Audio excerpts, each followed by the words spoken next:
नमस्कार, मैं Anuradha Agarwal VSA hair clinic YouTube channel पर आप सबका स्वागत करती हूँ। यदि बालों की समस्याओं से हैं परेशान तो कब हो जाएं सावधान। जी हाँ, आज हम बात करेंगे यदि हमें बालों की कोई समस्या है तो हमें कब सावधान हो जाना चाहिए।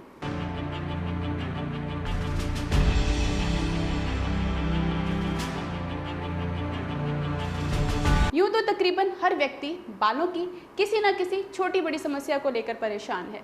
किसी को झड़ते बालों की चिंता है तो कोई कम उम्र में सफ़ेद हो रहे बालों का सताया है, किसी को डैंड्रफ ने जकड़ा है तो कोई गंजेपन का शिकार है। इस चैनल के माध्यम से हम आपको बालों की अलग अलग समस्याओं और उनके समाधान के बारे में बताते हैं। तो आइए आज जानते हैं यदि हम भी बालों की किसी ऐसी ही समस्या से जूझ रहे हैं तो हमें कब सावधान हो जाना चाहिए। सबसे पहले बात करते हैं झड़ते हुए बालों की।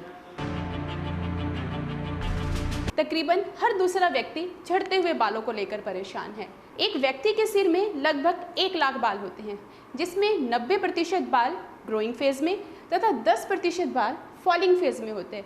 यानी यदि आपके 40 से 50 बाल प्रतिदिन झड़ते हैं तो यह एक आम बात है।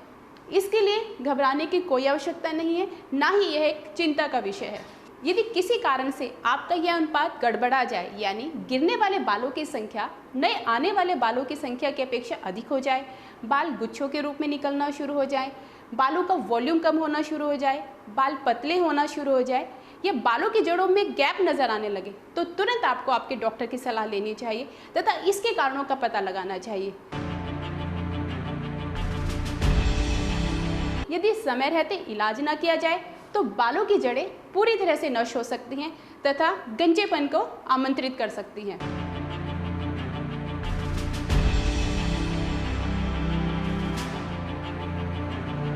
अब बात करते हैं बालों की गंभीर बीमारी एलोपेशिया अरियाटा के बारे में। जी हाँ, हमारी पहली वीडियो से आप अभी तक एलोपेशिया अरियाटा के बारे में भली भांति जान गए होंगे।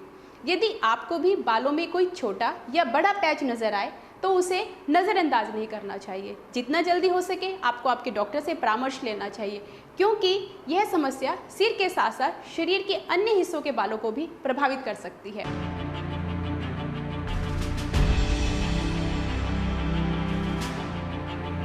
बालों का सफ़ेद होना भी एक आम समस्या बन गया है। यदि आपकी 4 या 5 बाल सफ़ेद हैं तो आपको घबराने की कोई आवश्यकता नहीं है, लेकिन यदि सफ़ेद हो रहे बालों की संख्या लगातार बढ़ती जा रही है तो भी आपको सचेत होने की आवश्यकता है, क्योंकि ग्रेइंग हेयर को प्राइमरी स्टेज पर दवाइयों से कंट्रोल किया जा सकता है।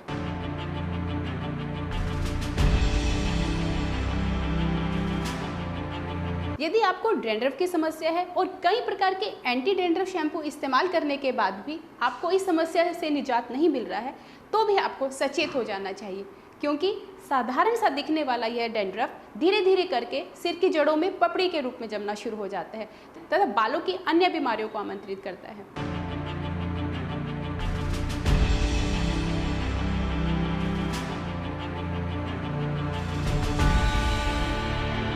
तो अब आप जान गए होंगे, यदि किसी प्रॉब्लम को उसकी प्राइमरी स्टेज पर ही सॉल्व कर लिया जाए तो बेहतर है, बजाय इसके कि वह इतनी बढ़ जाए कि उससे निपटना मुश्किल ही नहीं बल्कि कई बार असंभव भी हो जाए। तो हंसते रहिए, स्वस्थ रहिए। नमस्कार।